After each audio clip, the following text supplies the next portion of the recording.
Welcome back, guys, to my Nottingham Forest career mode. Today we're finishing off the first transfer window.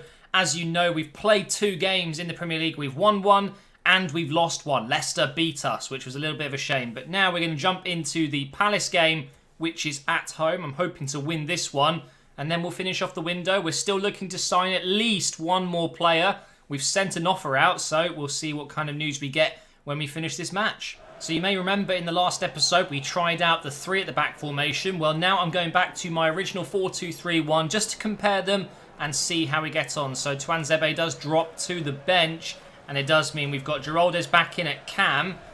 And let's have a look at the Crystal Palace side. So they've gone with Benteke up front on his own, of course. It's basically a 5-4-1 by the looks of it. They've got some great players though. This could be an interesting game. Let's just get off to a really quick start. Oh, here we go. Cash is in. Oh, why has he gone with his head? I was hoping he might have side-footed that with his left. Or bicycle kicked it. Something crazy. But we've got the ball back. They've literally just thrown it straight to us. Try finesse shot maybe. Okay, that's not going to beat Mandanda. Now here is Zaha. He's going to strike it. Benteke's got it. Oh my God. We've got away with that. That probably should have gone in. They've got a corner now instead. And it's a pretty decent delivery. It caused a bit of trouble, but we're going to break away with it now with Luna. Try and pass that inside. It's worked. Abraham out on the left for Galdamez. Now inside for Plata. Come on. Use that pace. Stretch those long legs. Go on. Oh, another save by Mandanda. Here's Abraham playing a little bit deep, but here's Geraldes now. Through for Abraham. Oh, I've just overhit it. And once again, Mandanda, known for being a pretty quick goalkeeper. He's off his line so fast there. Can we get on one last attack before half-time? No, we can't. So again, another 0-0 in the first half. I just don't seem to score in the first 45 minutes, even though I'm dominating. Very frustrating. Palace do look a lot better in this second half, which is really annoying because in the first half, I was pretty disappointed with them, but they've dominated the play, but no one's had a chance to score yet. I've made a good tackle there. Come on. Let's go. Let's pounce on them now. I see you, Ariabi. And that hasn't worked at all. Wow. I clearly wanted to pass that to Ariabi on the right. Why are you passing it to my striker? I've brought on Kai and also Konate up front as well. Let's see if it makes a difference, because Plata was not playing very well, and neither was Abraham. Straight away, what a difference. But we haven't scored. Come on, Geraldes. Ariabi. Inside for Konate. Pass it across.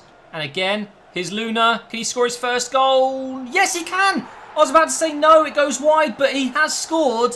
And that is perfect timing. Just 15 minutes to go. What a strike that is as well. From my left back. Nice assist there. Just rolls it into him. But that, oh, no one's stopping that. 2 minutes of injury time. This really is it.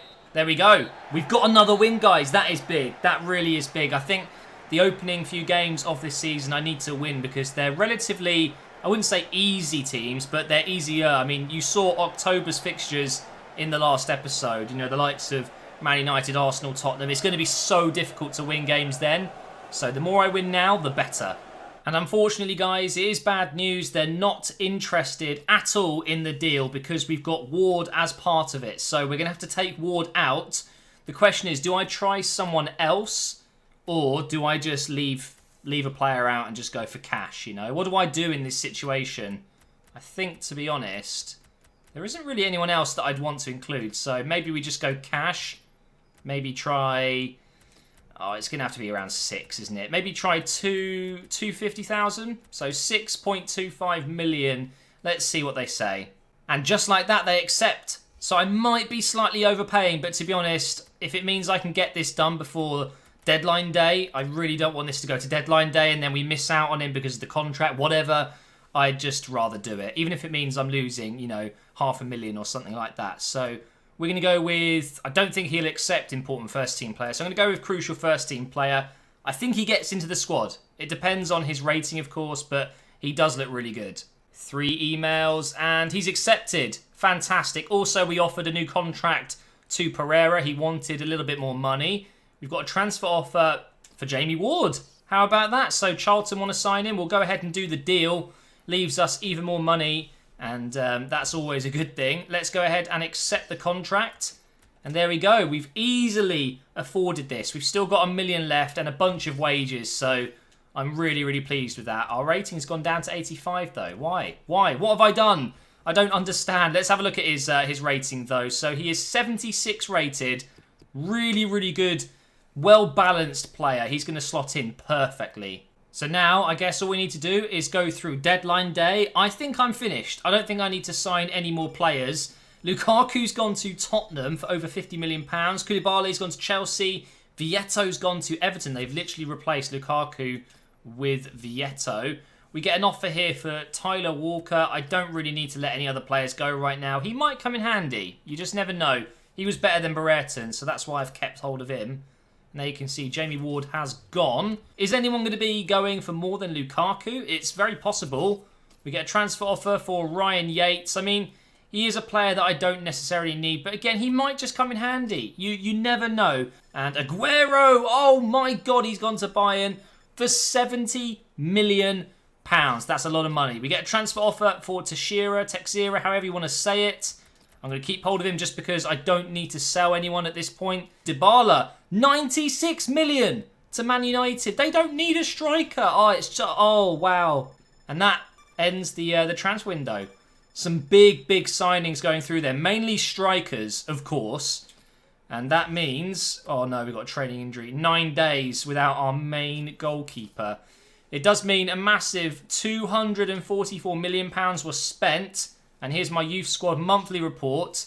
78 to 86, 82 to 88, and 79 to 85. Unfortunately, Joel Cox is getting worse every update, which is a bit of a shame, to be honest. But as I mentioned in the first episode of Season 2, I'm not really too interested in signing any more of my youth academy players. And I think now is a good time to do a squad report. I always do one after the first transfer window, during the January transfer window, and at the end of the season. So at the moment, looks like the goalkeeper is... I don't want to say his name. I might just call him Nicola.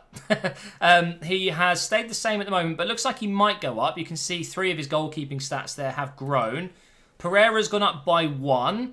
Worrell's gone up by 2 already, and he's just turning into a really, really good defender for us. But as I mentioned before, I'm not sure if he really suits my play style, but I want to keep him. I want to keep playing him because he's kind of the guy since the start, you know, in my defence. Van Dronglen's gone up by 2. Luna scored his first goal the other day. Look at that, 1 goal, 6 appearances. He looks like he might probably go up to 77 at some point. Ariabi up to 73. We've literally just signed this guy, and look at his rating. Well, look at his skills, I mean. They've already gone up by 1 in a few of them. Galdamez has already gone up by 1, which is good to see. Plata has gone up by 1 as well. 3 goals in 6 appearances, although he scored all 3 of those goals in 1 game. Geraldez is up to 77. Abraham might grow soon. Cash has stayed the same for now. Clough has gone up by 1. Kai looks like he might grow soon. Konate has gone up by 1 as well. Still, though, without a goal. Tuanzebe's gone up by 1 already. Pinilos has gone up by 1 there. Osborne has stayed the same so far. Miguel's gone up by 2. Yates has stayed the same. Cohen's gone down. Hobbs will go down, I'm sure. Walker looks like he might grow. Teixeira's going to grow as well. Lamb, I don't believe, has a very good potential, so he'll probably sit around the 70s in this series. He stayed the same. He stayed the same. He stayed the same. A lot of my players are getting on a little bit, so they're going to stay the same. But in general, I'm pretty pleased with how the players are getting on. Now, moving on into our next game, and it's another winnable game, I would say. We've got Middlesbrough away from home at the Riverside Stadium. Can we get our 3rd win of the season? I think, again, this is one of those games where if I do lose it, I'm going to really, really regret it because, I mean, no offence to Middlesbrough fans, but they're not the best team. At the moment, they're down in 17th. We're actually up in 8th. We've made a pretty good start, you know. As you can see in the top left corner, we have a debut, of course, for our new CDM. Also, Lili is injured, so we have got Henderson in goal, and we have Konate coming in for Abraham. I really do want to get him his first goal. But I will be looking out for Barmin, our new CDM. He looks like a really good player. We'll see how he gets on in his first game. But this is a good start. Here's Pereira. Might try and get a cross in for Geraldez. He's going to be there. But Barragan does very well. We have a throw in a good position here. I'm going to throw it back here for Ariabi. And I don't know what I'm going to do now. Let's pass it back just in case. Now pass it forward. Do a little 1-2 maybe. Here's Konate. Can't get the 1-2 back. But now here's Galdamez. And he's been completely out-muscled. Don't tell me again we're going in at the break 0-0. That is just embarrassing. We are still yet to score a first half goal this season. That is really, really poor. Let's try and get on the break, please. We'll pass that up to Konate. Should be able to get through here because he is so quick. He's got 92 sprint speed, I believe. So he is strong and he's quick. But I've completely ran into nowhere. What am I meant to do there? I needed support. Yes, there we go. We've won it. Geraldes into Konate. Back to Geraldes. Over to Plata. Come on. He's almost got through. He's still got it. Oh, he's so weak, though. I don't want to go 1v1 against anyone unless I can just burst past them. But here's Barmin. Back here to Pereira. Running out of options here. Oh, for God's sake. Come on. I need to score. If I concede in the last few minutes, I'm going to be so upset with myself. Oh, that's a good tackle by Worrell. But they're going to get a throw. I need to win the ball. And I need to get on the attack. Come on. No. Don't let him get the cross in. No. Oh my God, Henderson. What a save. I think this is going to be it. Their first corner of the game. And I've managed to clear it. Actually, hang on. No, that header was bad. No. Oh, what a tackle. This is it? No. Okay, I couldn't get on the attack.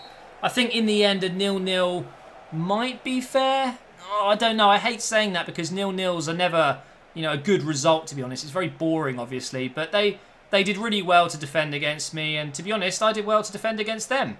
I think this says it all, to be honest, guys. Look at those stats. That is actually quite appalling. What a boring game. But hey, let's check the match highlights and watch some amazing... Oh, one save. Yay. Thanks, EA. I can't believe we're in the Europa League. Getting to the final of the FA Cup was incredible, but you could say it's going to hinder us this season a little bit because we're going to be coming up against some seriously good European sides like AC Milan, for example.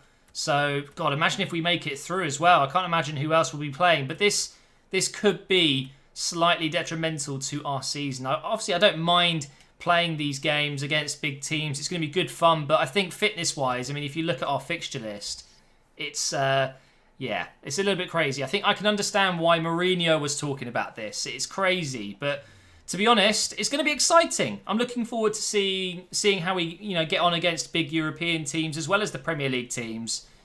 So yeah, we'll be getting into these matches in the next episode. I think for now, it's a good time to end it. So thank you so much for watching, guys. If you have enjoyed it, please do leave a like rating. Make sure you subscribe as well. Follow me on Twitter @officialmgh, and I will catch you in the next episode very soon.